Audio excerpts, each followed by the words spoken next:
Hi, good morning everyone and welcome back to the Football Tribe UG channel. Robert Kesakos is your usual suspect. Hope everyone is doing all right. We're coming a little bit late. It's at the tail end of some other work, but we eventually have to do it. It's a Friday, it's a beautiful, it's going to be a bit of broadcast. For purposes of this broadcast, we may have to keep it light and simple today, but yeah, so allow me to test our audios. We will get the conversation started. But as we get into today's conversation, I want to say thank you all for dedicating the time to be with us every time with us last night for that 1 hour long broadcast that we had to go through and that kind of thing. So it's really been interesting to have you guys. The weekend ahead, so many fixtures coming our way as you know, seasons draw to a close.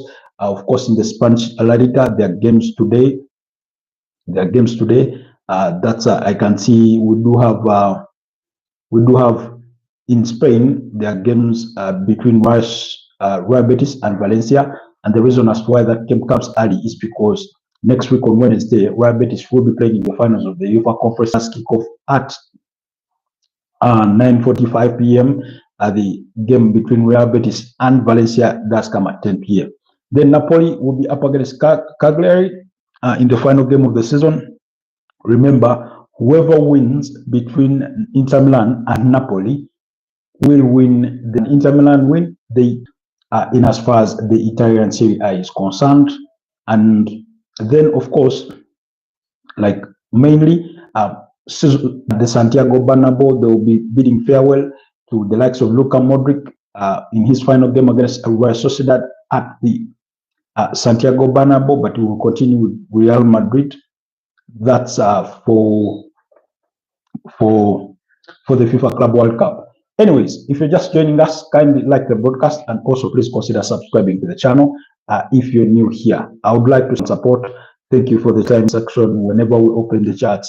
So do let me know down in the chat there where you're joining us from, what country you're streaming from, and let me know how your morning is. If it is morning, for some, I know it's already afternoon. I think in the UK it's about 9 a.m. I know time variations and watch our content. Those that watch our live broadcasts much later after they've ended, we do not take your time for granted. You really any form of shape and respect. So really appreciative of what you guys are doing to render me your support, and I do not take it for granted.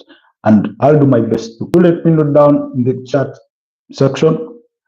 Like the broadcast. Let's engage in today. Same applies for the Italian Serie A, same applies for the Premier League. That will be on Sunday. So I think that's the same applies for.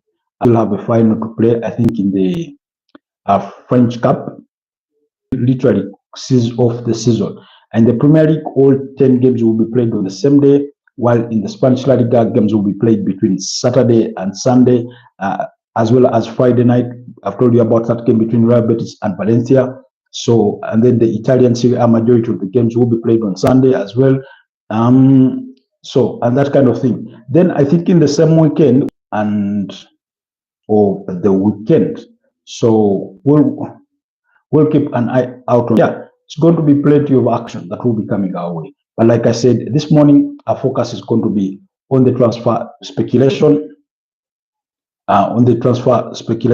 Of course, contracts being renewed at Barcelona. That's for in the intend to do the business from Liverpool. 20-year-old Colombian international has attracted.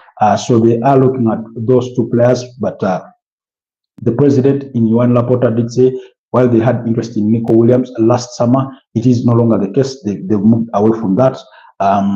So we'll wait to see what they do in the final. So the championship playoff will be tomorrow. That's Saturday, between at 5 p.m. Wembley. But let's kick off our conversation. Like I've said at great length yesterday, because they are making the news. We spoke about Luka Modric's retirement. last night's broadcast. But that notwithstanding, we have by players because finances are proving to be an issue at Manchester United. And I do understand for the fans, it's easier said to say, why don't they have debts? Already in debt. Two, thinking about that future project, they also have to think about the present.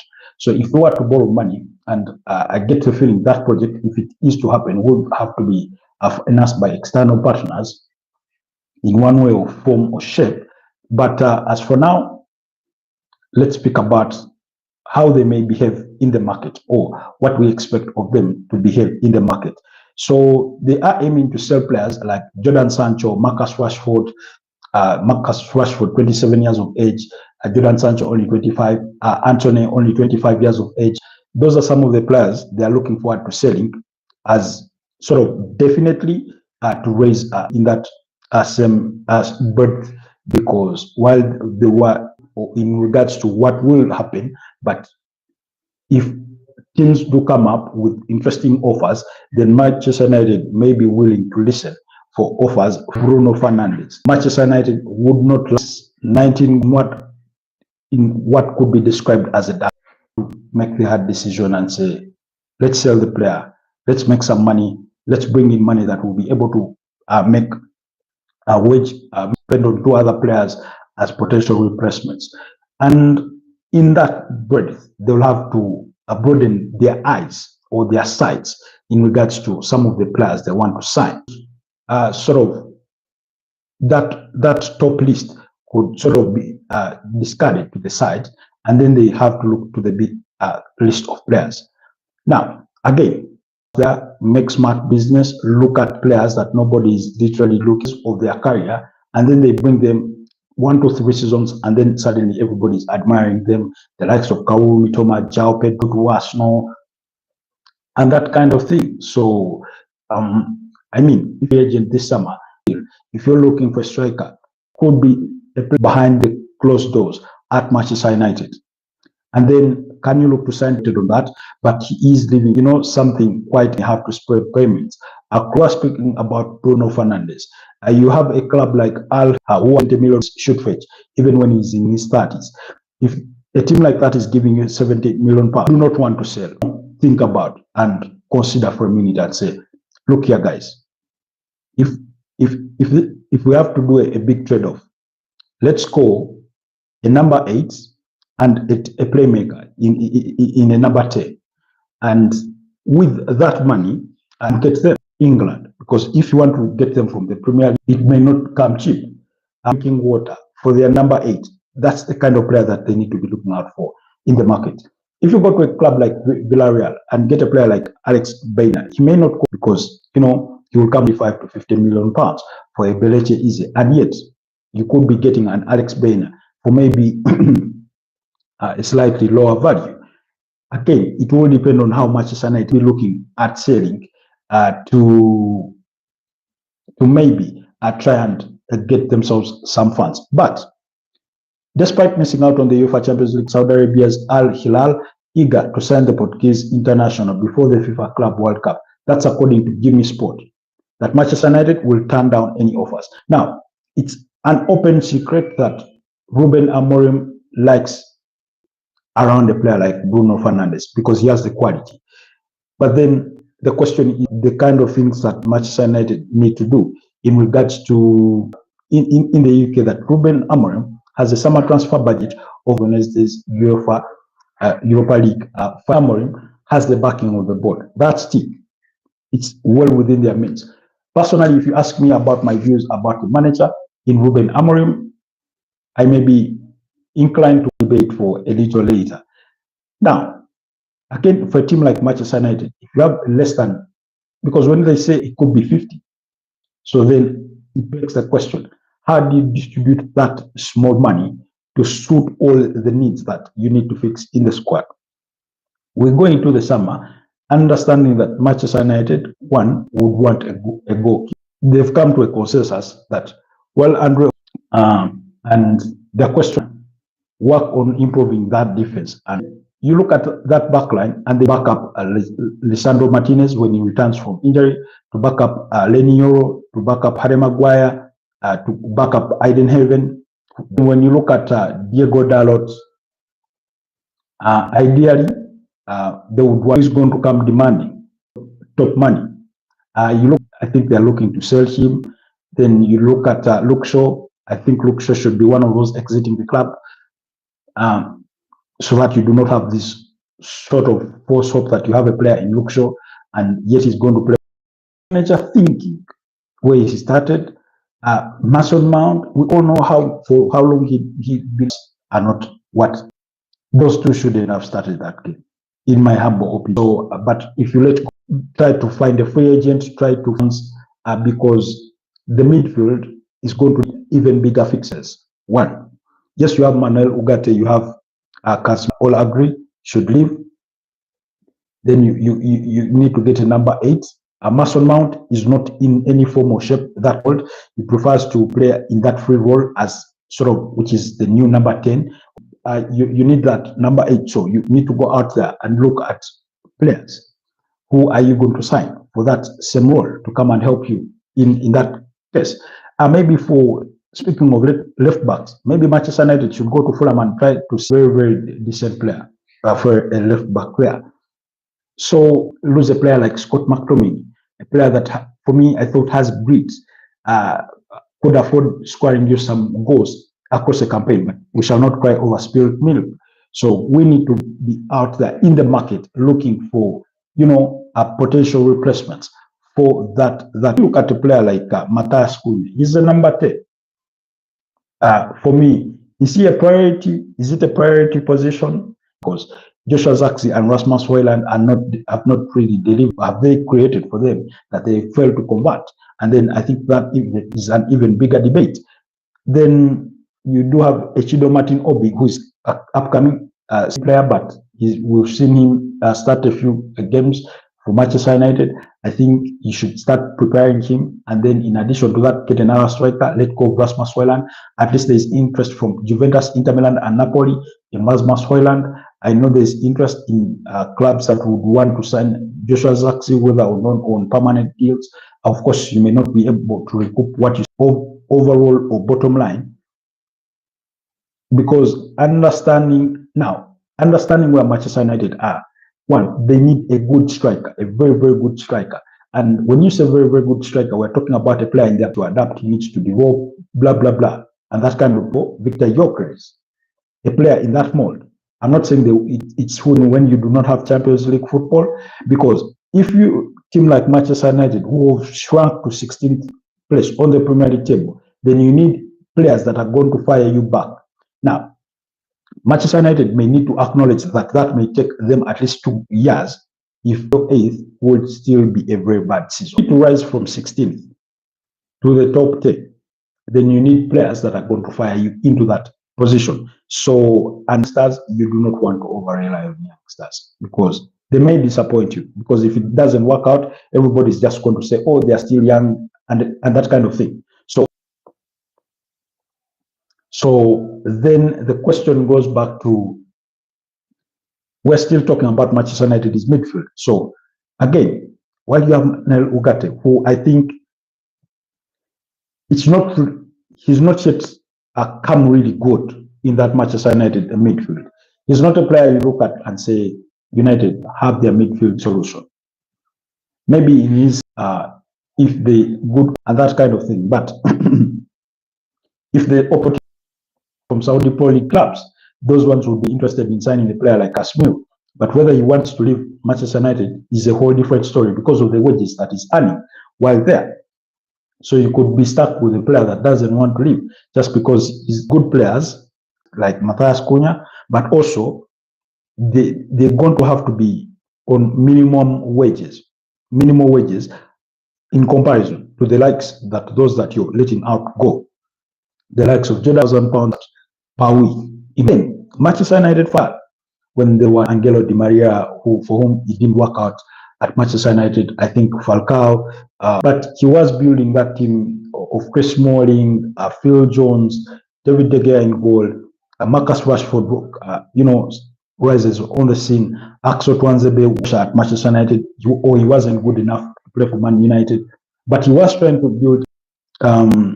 You had Daley Blind to play as a team too, and that Lion defended that, done with it because of the player and that players out of Carrington. But it did happen to Jose Mourinho. Jose Mourinho in terms of player management and how divided the dressing room was, issues with Pogba and that kind of thing. Divided the dressing room was, issues with Pogba and that kind of thing. So these are problems they've had, and they continue to repeat themselves. It goes back to David Moyes, telling him that first of all he was older than them, much older. He looked at them as his son mold. Then he was, of course, changing a few tactics here and there. They just did not give him the light of day, and that's why David Moyes, as a manager at Old Trafford. Now, the debate of whether he was the good right replacement for Sir Alex Ferguson for that dressing room. We had Rio Ferdinand in that dressing room, and that those kinds of players. If the senior players, along with any youngsters in that dressing room, showed disrespect to a manager that they didn't believe in him, it plants a seed that when they bring a manager that you do not like, you're okay to behave the way you want to behave or to show that kind of attitude. In one say, as a consultant, he did not stay. We all know he left. His first season, I think they qualified for the Champions League. Then his second one, they reached the finals of the FA Cup and won that one. He starts the campaign, of course, has a false start on the back of a summer where they had invested a lot of money. And Dan Ashworth warned them about this. He said, even when things are not going right at the moment, please stick with him for now. And 9 games into the new Premier League season, and they showed him the exit. Guess what? Have things really changed ever since they showed Manchester United sympathizers has been such that, but at least they are doing well in Europe. Europe where? In the Europa League, the best team in the UEFA Europa League is the 37th team in as far as that lineage is concerned of European football. That's the simplest way to put it. Then you are the best in class 2, in tier 2. But if you come same conference league, first stage of the UEFA competitions, and then they think qualify for the UEFA Champions League, was that it was going to delude them into thinking, now that we won the UEFA Europa League, we are still good enough to compete. But they needed that reality check. And I hope I don't just hope, I know they will reflect on it. So for me, again, I've made this argument. Chelsea, my argument is that let them qualify for UEFA Europa League next season.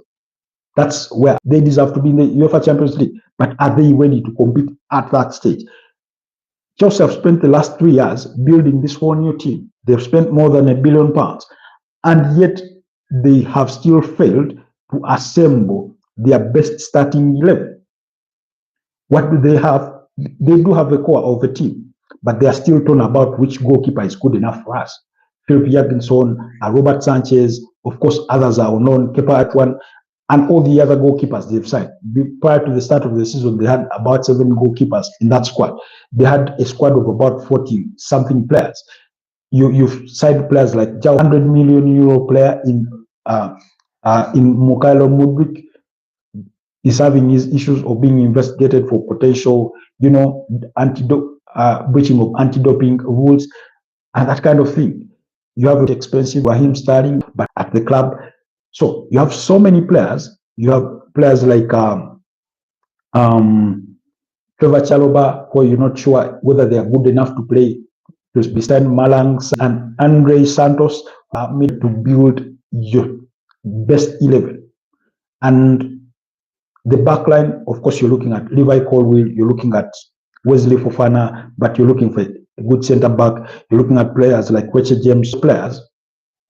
all those players are not, some of them are not good enough. That's why you have Ben Chilwell on loan to Crystal Palace. And again, then for the midfield, at least they have the core of that in Enzo Palmer. So many players and have that. I'm sure Nicholas Jackson, a good player, but I wouldn't say he's a very top striker. So very good player. Sometimes I get the feeling sometimes he plays when he wants, kind of attitude.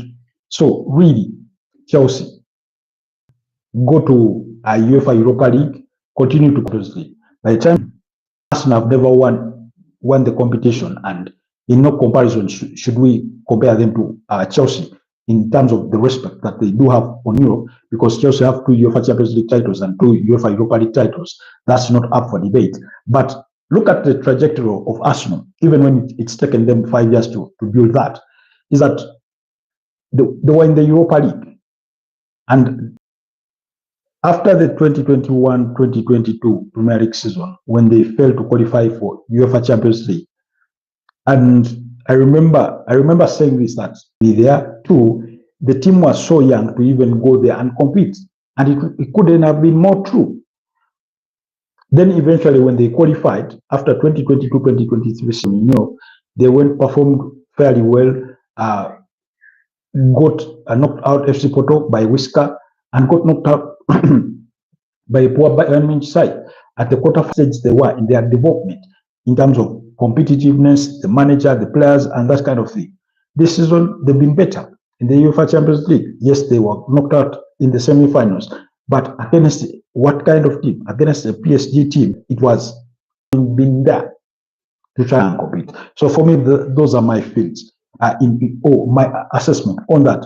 But anyways, moving on. Still speaking Manchester United. Manchester title on loan to PSV Eindhoven, so they are selling that one. So we spoke about him, that they will need a replacement. Then we've spoken about Ruben Amorim's budget, and then in other transfer speculation, Millwall and Saudi boxing power broker Taki Al-Kishi are understood to have held talks over a shock investment in the championship side, target for Spanish winger Antonio Cordero from Malaga. Then Ipswich's 22-year-old a striker, a player that was spoken about widely, and then Tottenham are hopeful their Europa League triumph will help them convince 24-year-old defender after the club's Europa League victory, and believes the trophy can put Spurs on the road to top victory. Nottingham Forest are monitoring the development with Leicester City's 70-year-old forward youngster Lorenzi Hutchison. Now, speaking of these youngsters, these are Moroccan international, expensive for a team like Manchester United to sign, like that. So, anyways, let's see. Let's see if there will be out for players. The manager molds his own team. His own team. We also acknowledge that he has to use some of the players he's found there, because not every time they switch managers are they going to say out that way. I mean, players like Marcus Rashford have been there since Louis van Gaal. So Louis van Gaal, Jose Mourinho, Ten Hag, and the interims in between. Then same applies for players like Luke Shaw. Harry Maguire was an Ole Gunnar Solskjaer signing. So let's wait and see. Let's wait and see how things do transpire at Manchester United. But for me, that's the gist of the conversation, of today's conversation revolving around Manchester United. Their stock price on the New York Exchange has dropped again because of their unconvincing. That's the reason, really, to put it bluntly. And let's wait at Amorim. It's going to, but see is which players leave Manchester United, which players stay, and then that will form our debate in regards to where Manchester managers' tactics and that kind of thing. So, sport and Reyanders from AC Milan, they continue to pursue that deal, so that deal is on. Then Arsenal are trying to renew contracts for Thomas Partey and Leandro Trossard, although for Leandro Trossard on his wages. So that's there. Then relations that has to do more with the relationship that Andrea Bata from Arsenal and that kind. Anyways, guys, allow me to wrap it at that. I wish you guys a wonderful rest of the day. Sorry, today we rambled through these things, but in regards to what we think they should be doing in the transfer market and how they need to behave overall going here and engage. We'll be back late in the night, anywhere between 10 and 11. We'll be back to speak more sports, to speak more transfers and things in that regard or respect. We've spoken about Xabi Alonso starting work next week at Real Madrid. Contracts renewed for of contribution. He's had for Barcelona this season as they won the domestic treble.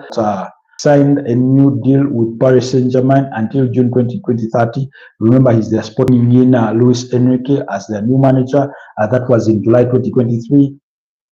And then Bayer Leverkusen have spoken to Erik ten Hag to fill their vacant managerial position. And then looks like that will happen unless a miracle happens or something changes between now and then. Of course, Bayer Leverkusen had wanted Francesco Fabregas to be there, next Italian aside Como, where he has a stake in the club alongside Thierry Henry, among other conversation. Then Rangers in Scotland are looking for a new manager, and David the son at teams like Napoli, at teams like Everton, at Real Martin, formerly at South Championship of the Scottish Premier League in 2021 before making the move to Aston Villa, where things didn't really work out for him, one or the other, and things of that kind. So we'll wait to see. For those that were asking me about Frank Lampard, he's the manager of Coventry in the Championship. They did lose. So let's continue to engage. You can follow me on X as Sarkos_K, and then on all other platforms you can all search for Robert K. Sarkos. And then on TikTok we are there at Football Tribe. So here, it's been nice having the few of you that have been with us for the longest of time. Always appreciate and been done. But like I said, we have to ramble through this one. But let's do it again late in the evening, in the night, and discuss your teams and much more, depending on what news we'll have sift through in the, because the transfer window is going to open early. That's on the 1st of June until the 10th of June. Then it will close temporarily. The reason as why it's opening early is so for teams that are going to be in the FIFA Club World Cup can do a bit of business. But that is open whose teams will be in the FIFA Club World Cup. So for member associations, that means all their teams or clubs in those respective countries get to participate the rest of the day.